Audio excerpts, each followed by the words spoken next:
Hello everyone and welcome to another video of Customer Experience Myth Busting hosted by Customer Sure with me, Darren Wake, and delighted as ever once again to be joined by Ian Golding. Ian, welcome. Hello, Darren. Good to see you again. Likewise, great to see you, Ian, and thanks for giving us your time to be involved in these myth busting videos.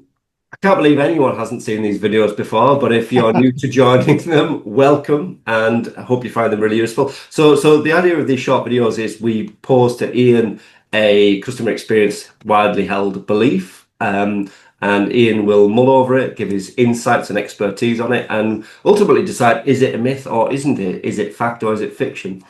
And they're all totally kind of unscripted, and Ian has no clue whatsoever that what we're going to ask him in each episode. So No clue about anything really, but no, oh, he's too modest. Well, so we're trying our best to kind of put him off guard. So this one. So if you imagine everyone that I'm a Mr. CX manager, head of CX, whilst we pose these questions, this one's a slightly more topical one, if you will. I'm not sure that AI can help me or add any value to my VoC or CX programs. oh, okay. So that's a That's really kind of honestly broad one, but anyway, that is a very on topic question. mm, And I'm not sure if it can help me. So, firstly, that I think there is, well, I say I think, I know there is, to a degree, confusion bordering on an overwhelming sense of um, lack of clarity when it comes to AI, mm, especially in the field of customer experience. Um, Now, like anything new, like any innovation, it goes completely crazy mm, um, in any industry, in any business. And I say right now, but for the last arguably 2 to 3 years, AI has been the big thing. To a degree, it's inevitable. AI is, in fact, I argue that AI isn't even new. In the world of VoC, as you know, Darren, organizations like yours have been using text analytics tools for years, yeah. which arguably are a form of AI. But however, it is the conversation topic of the moment, and every leadership team, every CEO, everyone's talking about AI. But when you're working on the inside of an organization, not only are you being asked about AI, you're having hundreds, if not thousands, of AI vendors knocking on your door Yeah. saying, I can help you, I can help. And it's like, where do I even start?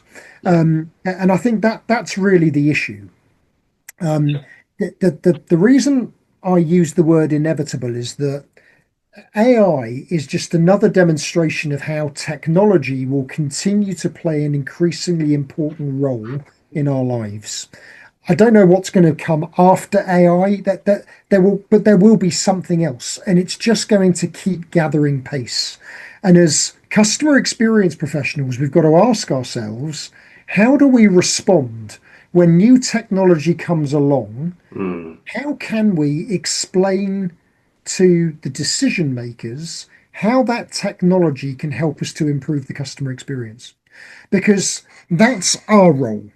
Now, what we've got to bear in mind is that while we're focusing on improving the customer experience, the organization is primarily focused on increasing profitability by selling more, but at a lower cost. mm, So the reason I mention this is that there is a almost a contradicting motivation in many cases, where the motivation of decision makers will often be, how can we leverage this technology to make more money and save cost? Whereas we're focusing on, how can we leverage technology to improve the experience and deliver the experience in a more efficient, effective way. Okay, so make money, make money effectively and efficiently while developing the relationship in the best way. Now, whether it's AI or any other kind of technology, the only way we can determine how the technology can tangibly improve the experience is if we know what the customer journey looks like. Now, many people watching this will know how significant the customer journey is, but I can say with great confidence there are a lot of organizations around the world who still to this day do not quite understand the significance of the journey Yeah. and what to do with the journey. Hey, sorry to interrupt, but this is quick and really worth it. Are you tired of manual processes and never getting to what really matters, which is actually taking action from customer feedback? Well, I think you'll find this really useful. Customer Show's new AI-powered text analytics feature, where comments are automatically tagged, sentiment applied, and you get clear actions of where to prioritize your efforts. Now, click the link in the comments to get more information and really check it out. Now, let's get back to the video. Whether people understand it or not, the customer journey represents everything that customers directly interact with. And if we are going to understand how technology can help us to improve that journey, we need to know what the journey looks like first. The mistake, and I use the word mistake, that many make is that they don't do that. What they do is they buy the technology and throw it at the journey and let's see what happens. Yeah. Okay. That is not an effective way of adopting any type of technology, let alone AI. Now, when it comes to so that's my first point. Specifically, when it comes to AI and customer feedback and measurement and so on, whilst AI in some cases is being used for the wrong reason, AI actually, from a measurement perspective, is arguably the most exciting thing that your specific specialism, Darren, could have hoped for. Because one of the difficulties with data, whether it be numbers or text, is that it is incredibly difficult for us to interpret huge amounts of information. One of the reasons you're grayer than me, Darren, apologies, is that you've spent hours, months, years trawling through That is lots true. of Yeah. trying to figure out what is all of this telling me. And it's one of the reasons why your brain is also bigger than mine. But trying to interpret lots of information is hard. And one of the most exciting things about AI is that it has now given us the opportunity to interpret masses of information almost instantaneously, Yeah. which is incredibly exciting. But what it also enables us to do is to interpret lots of different types of data, different sources of data, to allow us to come to a conclusion. We've spoken on one of these myth busting videos before about measurement specifically and how measurement needs to change. And we live in a world still where so many are relying on surveys and the output of a survey to tell them what they should be focusing on. But as we know, survey responses is just one form of VoC. If we want to get a real understanding of what customers need us to hear, we need to combine survey data with email data, with telephone data, with stuff being left on review sites. It's just a massive information, something that would be impossible for us to do manually. AI gives us the ability to bring all of that information together and allow us to draw a conclusion that is far more, I would probably say, but you're the expert in this, Darren, far more robust than anything we've been able to do before. What I'm still not sure is that organizations understand that that's the opportunity. And I'm still not seeing enough organizations bringing in AI to do that. Mm, But that is the immediate, the technology is now there. It needs to be used, but it needs to be used in a structured manner. mm. So everyone knows what sources of information are being put into it.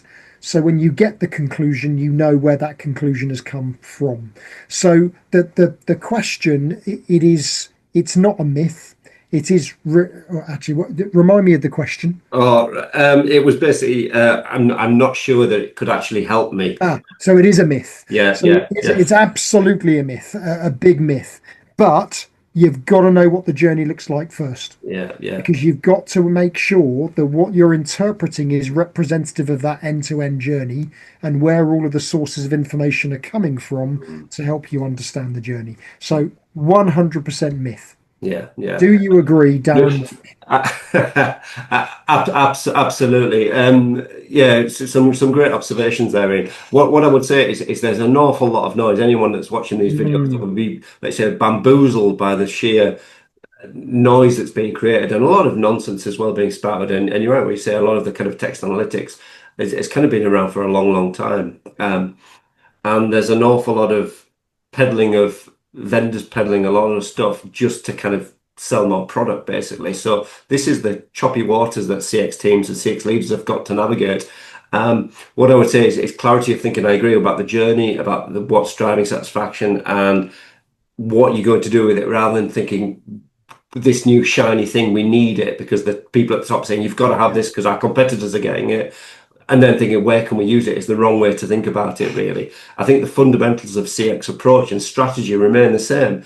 But thank you for pointing out about my grey hair. But historically, thing is comment coding. The detail was always in the customer comments, and historically, yes, people like me and the teams I worked with were reading, manually reading, which is great because there's no substitute for reading. But if you've got thousands of comments, you just normally read a sample, but not the yes, full thing. And the whole kind of AI tech has enabled it to be analysed at pace, really. But I think mm, what's key is not just giving it to the tool; it's having it prompted effectively. So what we're doing with clients is using survey data, using review data to then understand what are the topics, what are the themes, what's driving satisfaction, what's the sentiment as well, because it's no yeah, use just putting it into the pigeonholes. We need to understand, the yeah. positive or negativity or the severity.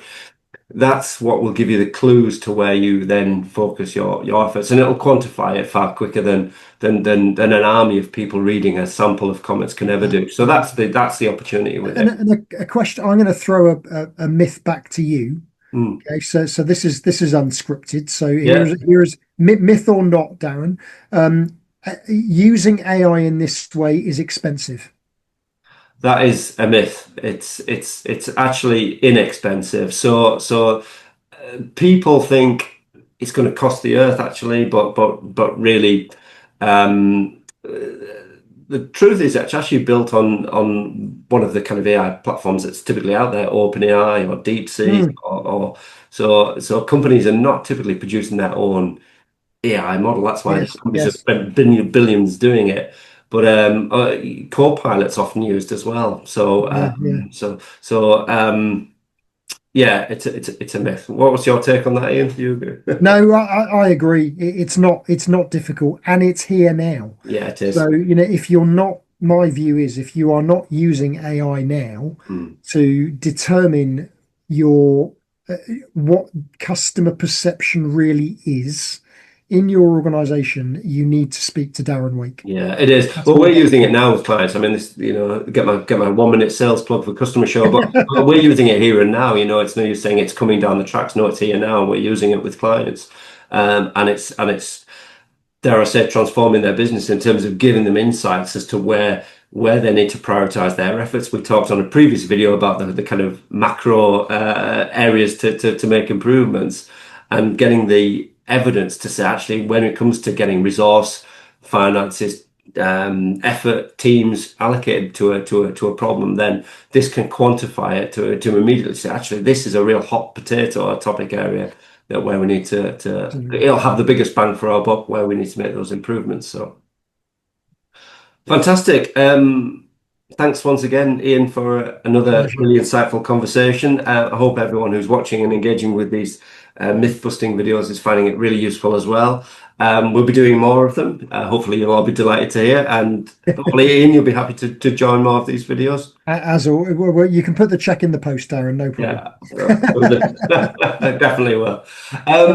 Fantastic, everyone, and do get involved with any of the questions that you've got that you'd like to pose to us. And thanks again, and thank you, Ian, for It's a joining pleasure. us for another See you on video. the next one. Thanks for everyone. Cheers, Goodbye. Darren.